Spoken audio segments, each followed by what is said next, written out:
Almost all of the film is shot against a green screen, so it's up to the visual effects department and the visual effects art department to create all the backgrounds from scratch using images in the style of the comic book. I'm a visual effects designer, or sometimes referred to as a visual effects art director. That means when they talk about something being in the background, I've got to visualize what that particular thing in the background is going to look like. The only exterior shot in the movie, well, they're the only handful. There's the 3 right here. This horse sequence we did shoot outside, but that wasn't the sky of the day. I will take the dailies footage and I can literally grab those still frames, load them up in Photoshop, pull a key off of the blue screen and start illustrating what the final visual effects shot is going to look like based off of the footage we shot the day before. I think at that point it became more exciting because you start to really see, even in sort of skeletal stages, what's coming and what's happening. And I think you get even more into it then and you get momentum, and when you start seeing those things come alive, it's really exciting, you know. Usually in a movie, you're trying to figure out what the look is going to be, or you're trying to get into the vision of the director or the project. Frank Miller, you know, in his book, it was so clear what the look was, and Zach was going off of that. So it was kind of like that work was done for me. So in a way that was easy, but how do you interpret, you know, a book into 3 dimensions, or how do you make print come alive in film? The lighting in this movie is really basically, it's trying to do 2 things. It's trying to simulate the look of the comic book and give us a nice even base of lighting from which we can do the crush. One of the things that I think is really overlooked, but I think really evident in 300 is that when you blow out a highlight, if you did that in a real photograph, the sky would be white. And that's not what happens in 300. The highlights are blown out, but the sky still has detail.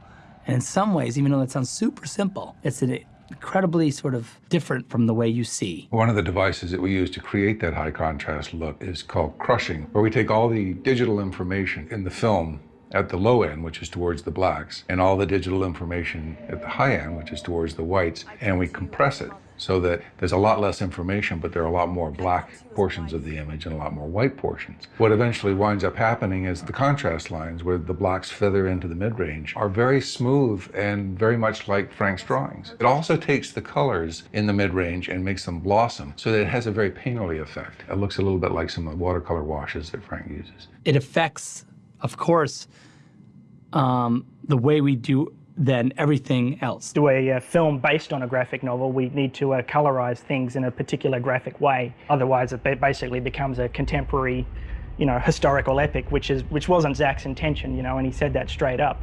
When we made 300, we had to adhere to a strict set of rules for the production of the movie when we said we're going to make it look like a graphic novel. I looked at that and thought, well, why can't we actually have that kind of stylization during the movie? Why do our skies have to be, you know, photographic skies? Maybe we can make them a little bit painterly. Maybe we can actually push the film in this kind of weird world between live action and almost animated film. Every piece of it needs to be manufactured and revisualized because you can't film anything that's real. If Zach is, you know, composing shots to mimic Frank Miller's particular boarding style and so on, I'm trying to colorize the shots to mimic Lynn's color styling. Looking at what she had done for the graphic novel, I thought it'd be interesting to actually kind of try and mimic that. One of the things I've been doing is using coffee stain skies, which is, you know, literally me getting, you know, balsamic vinegar or watercolor or whatever, coffee stains, and getting a nice texture on a piece of paper and then scanning that texture in, and then actually mixing those watercolor textures into a photographic sky. What's going to end up being the look of the movie is that there's no difference between what's real and what's virtual. It allows you to have these actors and to have them play very believable characters in a very fantastic world. And it's just another tool to then take that performance and really insert it into the world of Zack Snyder and how he perceives, you know, this great thing Frank Miller created. It's almost like Halo. Like, you know, from the beginning, I was like, look, I want Xerxes to be way taller, like crazy scale. That was part of the aesthetic, you know, of the storyteller, sort of linking in with the impossible image that you see. Because everyone's around the campfire and they're a little bit, and? Okay, he's king of the Persian army, so what? Yeah, but he's all in gold, and he's bald, and he's 9 feet tall.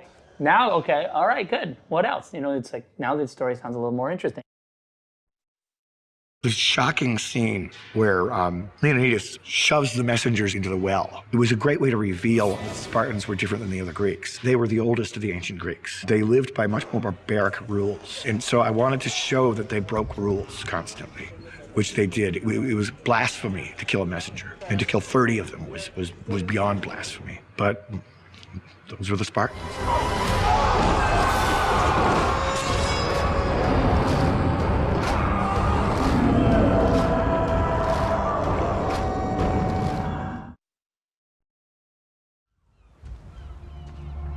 I think of any movie I've done, this has the highest number of difficult shots.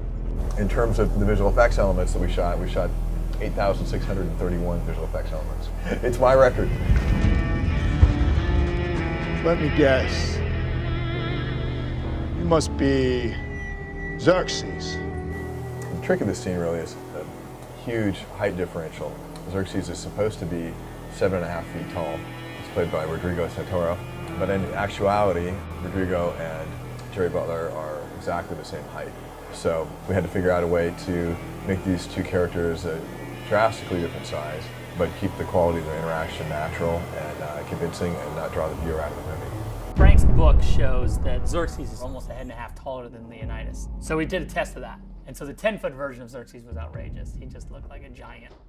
He just looks huge. So we made him 8 feet tall, and that still looked a little big. So we went to 7 feet.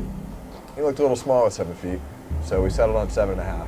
We totally had to come down to 7.5 feet from 10 feet because of the ridiculousness of 10 feet. 7.5 feet tall for two actors that are the exact same size, it just shows how over the top Xerxes is too. Everything about him is over the top, so scale is also. Let us reason together. Some of the work we did just in camera. You know, since a camera only has one eye, it's limited in its ability to tell the difference between a big object far away and a small object close up. Leonidas was shot with one camera, and Xerxes was shot with another camera. The camera that shot Xerxes was using the same perspective that it would have if it shot him normally, it was just a little bit closer. When they were acting, Rodrigo had this teeny little Jerry that he had to put his hands on, a little Jerry head that stuck on the thing.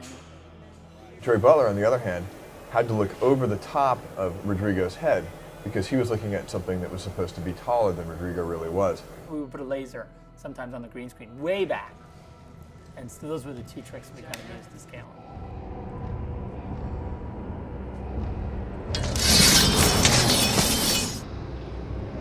With the Wall of the Dead, if you look at Frank's drawing, it's almost like the bodies are like cresting like a wave, like washing down on him. And that was really, I think, the thing that was the biggest challenge. The challenge was to start the wall off as a big, vertical, intimidating element. We started off doing a little bit of previs just to kind of get an idea of what Zach wanted to see in the movie. Chris and I talked about it a lot, about what the aesthetic of the fall would be. And we decided we really need to see him get hit by a body, to see him poof, fall down. We couldn't reset and do it a bunch of times because it took a long time to carry the bodies and put them up and then dump them down. So Chris came up with this idea of shooting the same drop with 3 cameras to allow us to get all 3 plates at once. And also to have continuity between the fall because it actually gave us the foreground, the midground, and the background all in one take. That worked out really cool.